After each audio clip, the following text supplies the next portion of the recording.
Welcome, and thank you for joining me today for the first nutrition class on survivorship nutrition in our new series, Nutrition for Those with Cancer. Today, we'll be focusing on survivorship and cancer prevention guidelines with a focus on after cancer treatment. We do consider a person to be a cancer survivor from the moment of diagnosis, but today our focus is on that long-term survivorship aspect. This nutrition class series is brought to you by the American Cancer Society and the Maryland Proton Treatment Center. And just as a quick disclaimer, this presentation is for educational purposes and is not a substitute for personalized professional medical advice or treatment. So please talk to your medical team or ask to meet with a registered dietitian if you have questions or concerns. And before we begin, I'll say just a few words about these two organizations. The Maryland Proton Treatment Center is the only center in Maryland to offer proton radiation therapy, which is this highly advanced and precise form of radiation to treat cancer. And MPTC is the most experienced proton center in the region. And since opening in 2016, has treated more than 2,500 people and trained more than 200 medical professionals. And those numbers are growing every day. And you can learn more about proton therapy or the Maryland Proton Treatment Center at mdproton.com. And then the American Cancer Society is a nationwide community-based organization.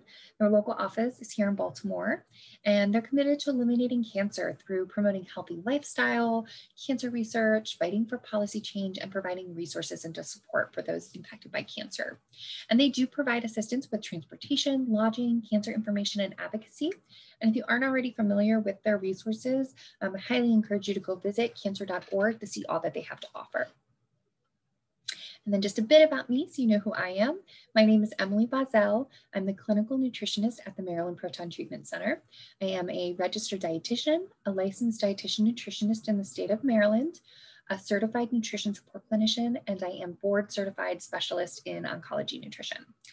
And after treatment ends, it can be a really challenging adjustment period. If you experience side effects from treatment, particularly eating-related side effects, such as sore mouth or decreased appetite, it is important to allow time for those side effects to improve or resolve. So continue to follow your medical team or dietitian's instructions until you're feeling better.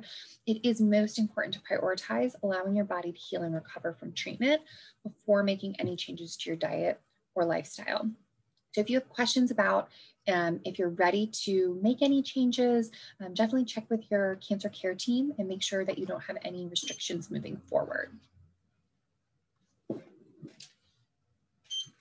So for today's focus, we're going to be talking about recommendations based on the 2020 American Cancer Society guidelines for diet and physical activity for cancer prevention. So these guidelines come from the World Cancer Research Foundation and the American Institute for Cancer Research recommendations, where they perform systematic reviews and continuous update projects. So they're constantly looking at the most up-to-date research and compiling the evidence from these systematic and large pooled analysis. So most of the evidence is based on observational epidemiological studies, particularly the prospective cohort studies. And of course, there are limitations to a lot of nutrition research where we're relying a lot on self-reporting and recall.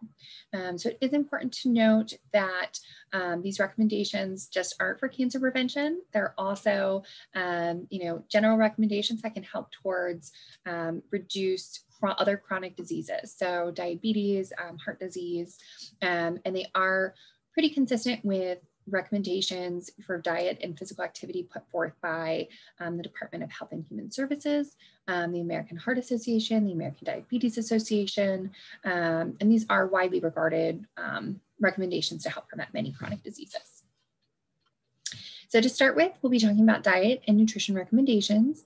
I will use the term diet often throughout this presentation, but when I say diet, I'm talking about a pattern of eating. I'm not referring to restriction, fad diets, or even medical diet therapy. We're just talking about that overall pattern of eating. So what does a healthy eating pattern look like for cancer and chronic disease prevention? So you may have heard this term before, plant-based eating. And what we're looking for is more plant-based foods. So these include fruits, vegetables, whole grains, legumes, nuts and seeds, and less of these animal products like red meats, processed meats, and then less alcohol, sugary drinks, and highly processed foods. This isn't a black and white approach. You certainly can have all of these things. It's just more about shifting towards those plant-based foods. So most people think of fruits and vegetables first when it comes to plant-based foods. Fruits and vegetables, they're high in many vitamins, minerals, antioxidants, fiber, and water. And depending on nutrient needs, the recommendation is for 2.5 to 3 cups of vegetables each day and 1.5 to 2 cups of fruit each day. I personally don't focus on those exact amounts. I just like to look at where we can add in more fruits and vegetables at each meal. Remembering to eat the rainbow, focusing on those different colors and different types of food to really maximize the phytonutrients, those wonderful plant-based compounds that may be beneficial and have that antioxidant effect in our bodies. So then whole grains. Whole grains are a great source of many nutrients, particularly B vitamins, minerals like iron, magnesium, and antioxidants. Whole grains have undergone minimal processing, so they retain their fiber content.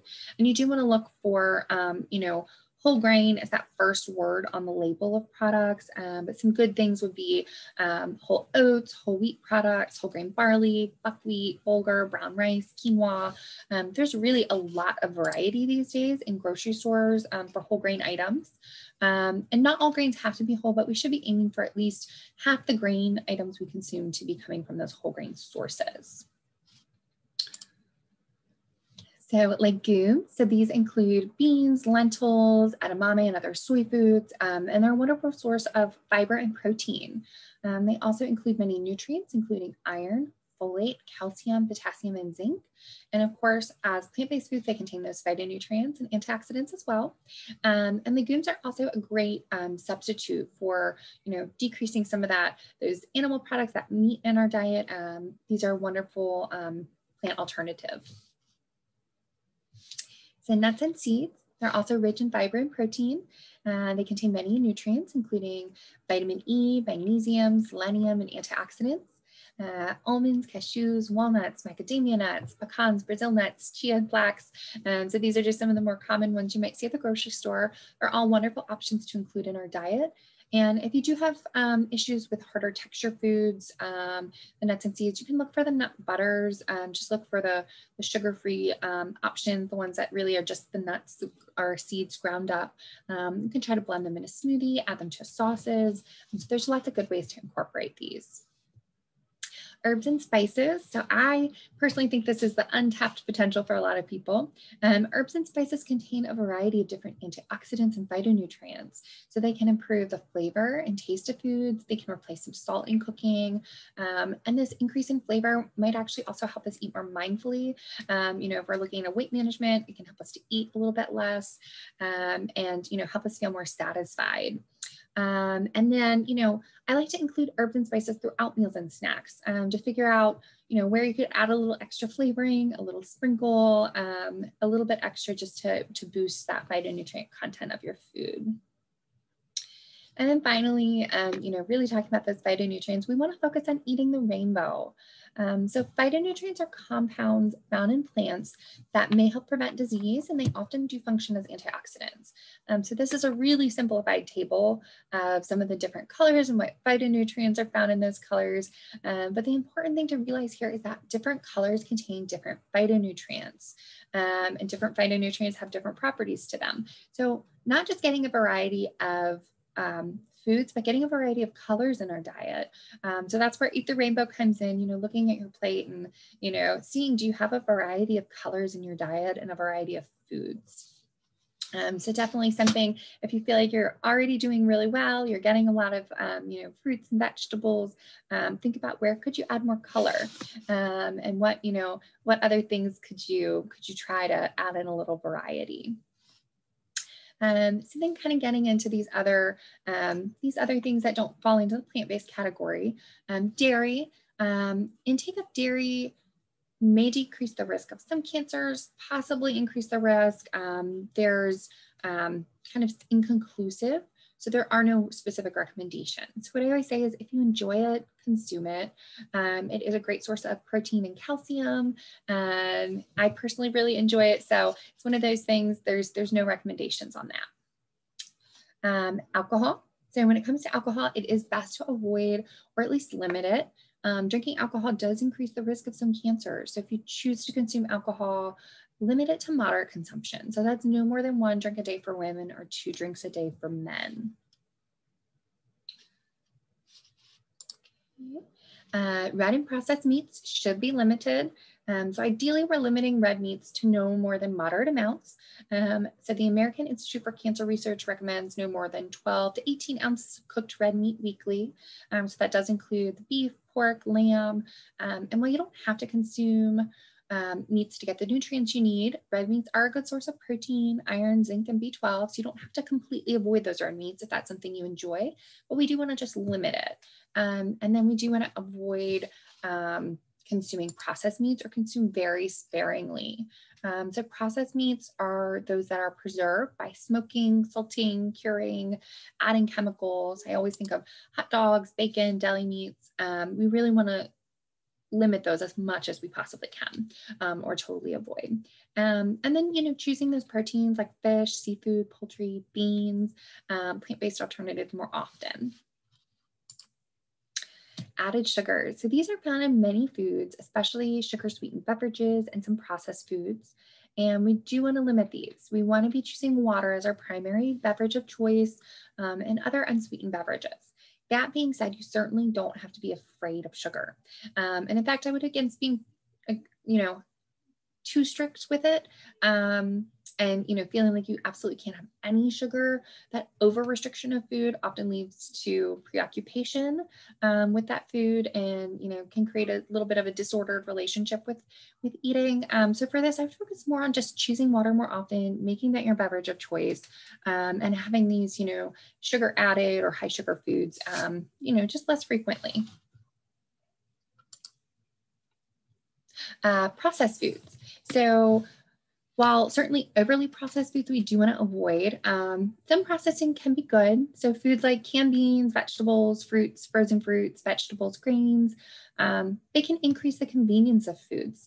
So if we do want to focus on those less processed foods, so whole grain flour, whole grain pastas, what we really want to limit are those fast foods, those really highly processed foods. So they have added fats and sugars, refined grains, and sodium. So we want to limit those. But once again, same with the sugar, you don't have to be afraid of those foods. You can have them on occasion. It's just overall, we want to be focusing more on those plant-based foods we talked about earlier, which naturally leaves less room in the diet for the highly processed foods. And then I think it's really important, when talking about the processed foods and the overall diet, to touch on some budget-friendly options. So I know it can feel overwhelming to some when thinking about choosing more produce and fresh foods and less processed foods, especially if you have a tighter food budget or getting food assistance. And you can still have this great survivorship diet. Choose what's financially and geographically accessible to you.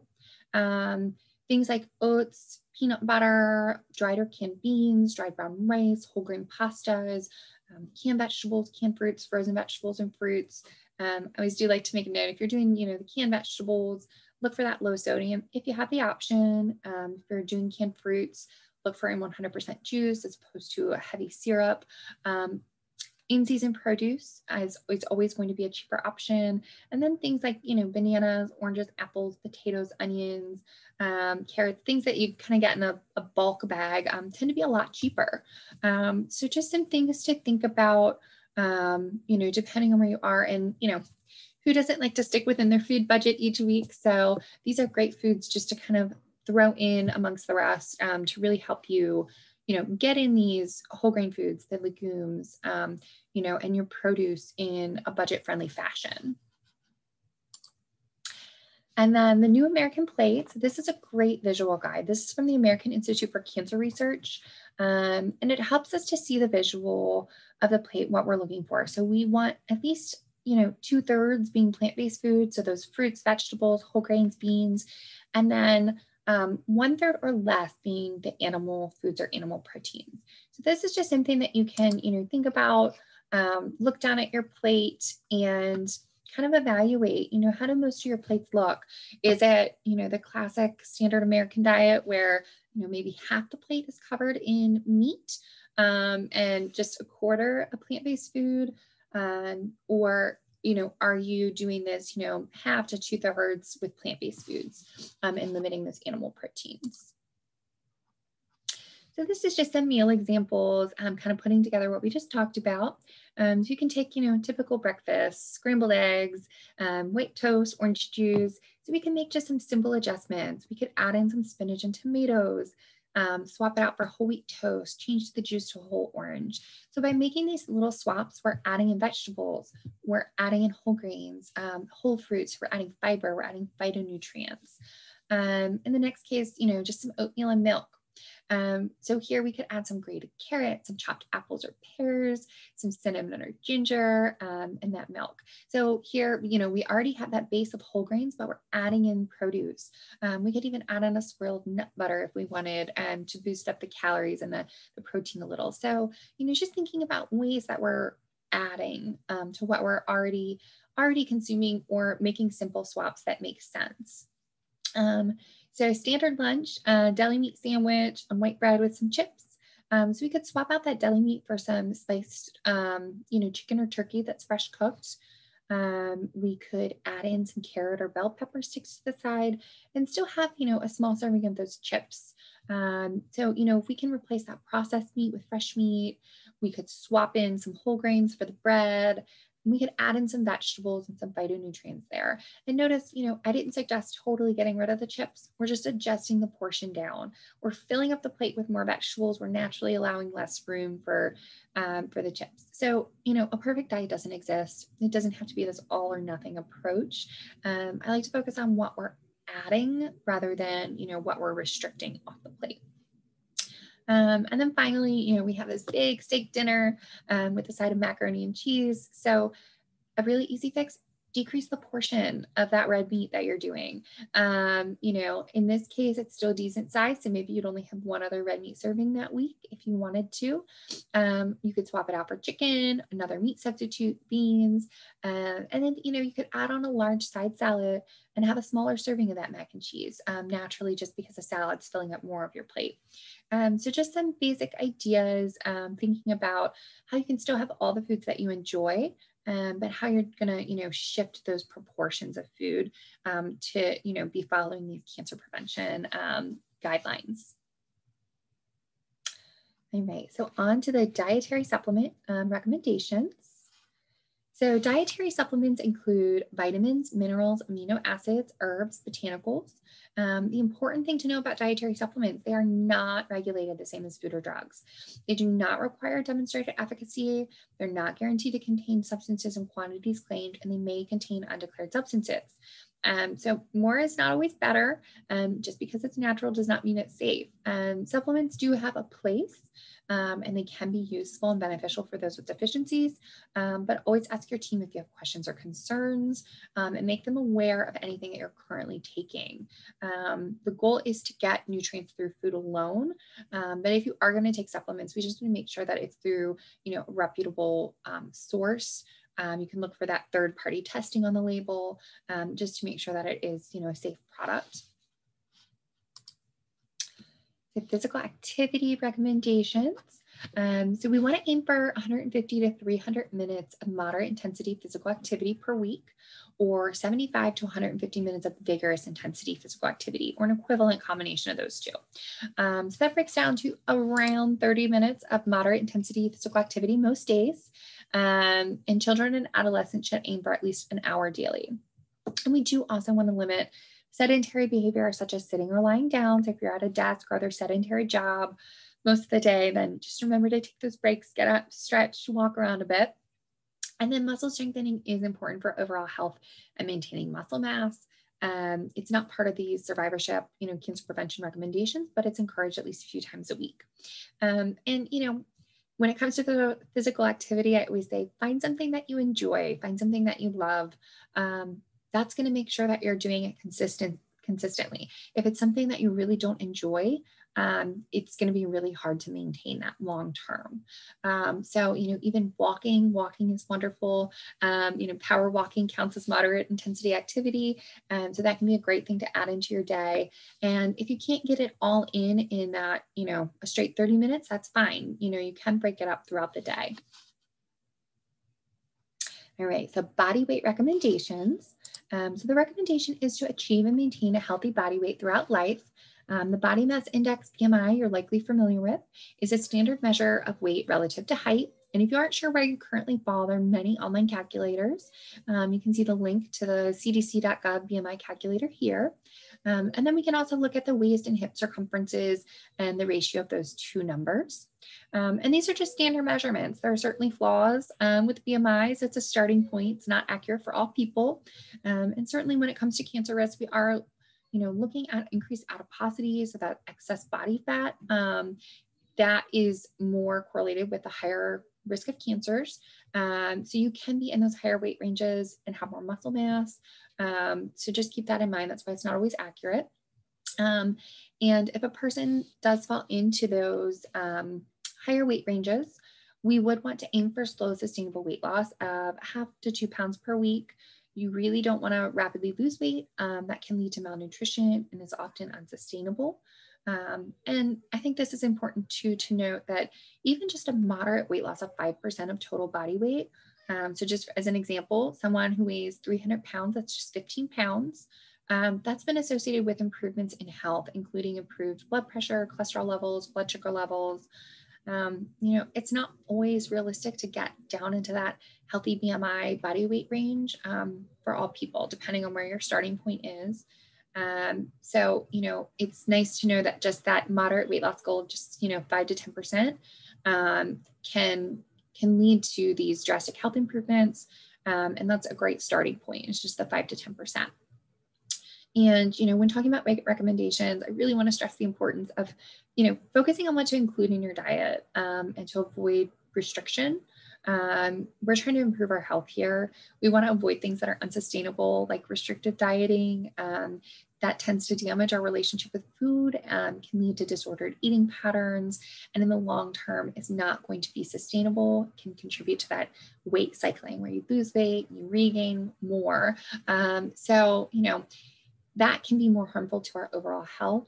So really, I recommend not taking that weight-focused approach. I like to focus on, the diet piece, including those plant-based foods, getting in that regular physical activity, and then also, identify other areas that you might need to look at, might need to put a little energy into improving, such as sleep, stress management, making sure your environment is supportive to making healthy choices. There are a lot of different factors that influence our weight. So definitely, if you have concerns, talk to your team, get a referral to a dietitian that can help guide you along the way. So on to goal setting. So now that we've, reviewed the cancer preventative guidelines, let's talk about goal setting and how we're going to incorporate these recommendations in a sustainable way. So the first step is, assess yourself. So there are no right or wrong answers here. No one's doing all of this perfectly, but it can help to be, honest with yourself so you can gauge what areas you're really strong in and what areas are more challenging for you that you might need to work a little bit more on. So some basic questions I like to start with. Am I regularly consuming fruits and vegetables? Do I choose whole grains for at least half my grain intake? What do most of my meals look like? So think back to that New American Plate Method by the American Institute for Cancer Research. Is at least 2/3 of your plate usually plant-based foods? Are you limiting your red meat intake to less than the 12 to 18 ounces a week? Do you limit or avoid processed meats? Do you choose water as your primary beverage of choice? Are you drinking a lot of sweetened beverages? Are you drinking alcohol, or are you only consuming moderate amounts? Are you relying on supplements to meet your nutrient intakes? Or are you getting a good variety of foods to naturally get in those vitamins, minerals, and phytonutrients? So these are just a handful of questions to ask, but the point is to really get you thinking about what you'd like to focus on first. I always recommend, pick something manageable, but pick one or two things. You don't have to do everything at once. We just want to start small so that we can be successful.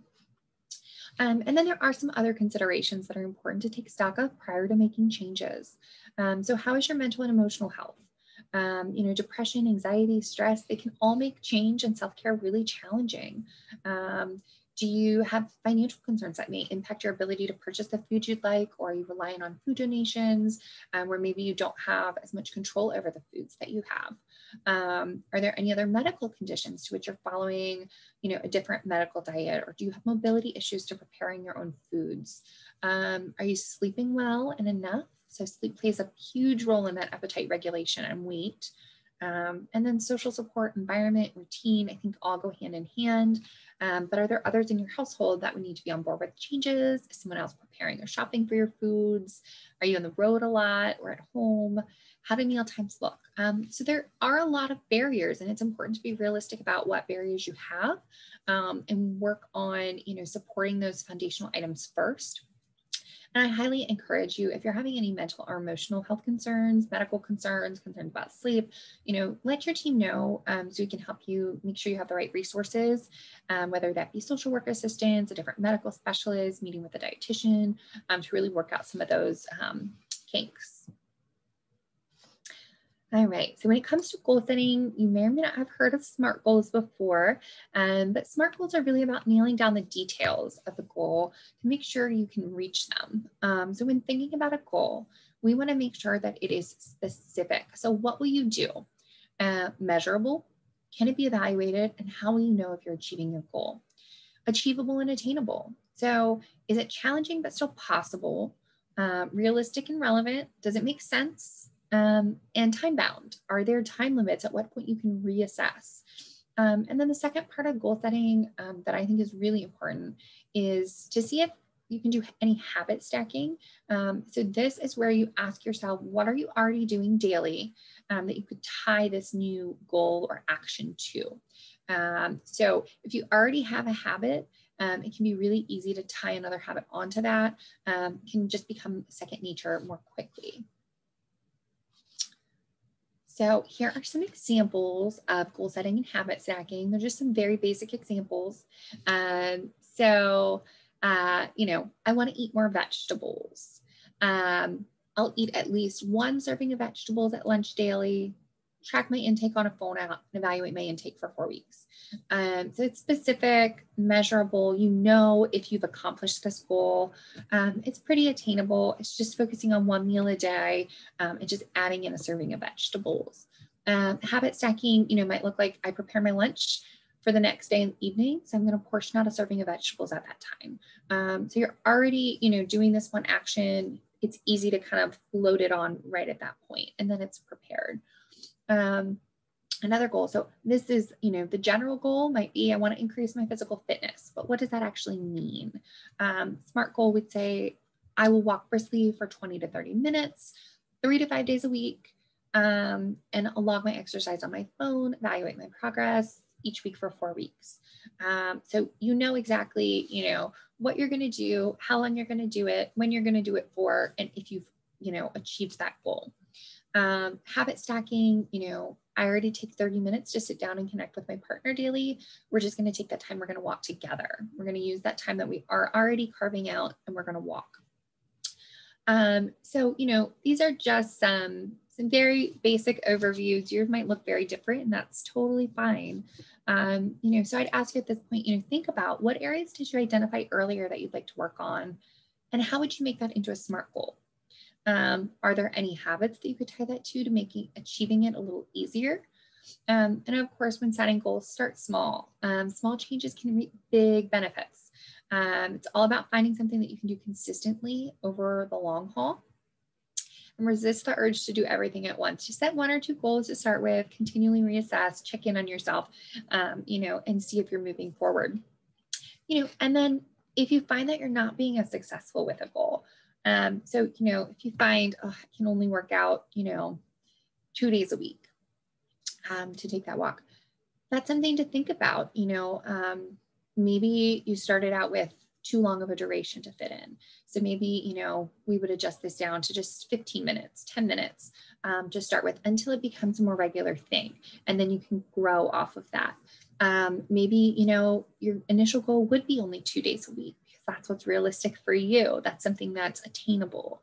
So just think about those things. And if you are having, issues being successful, kind of reevaluate, was that realistic to start off that way?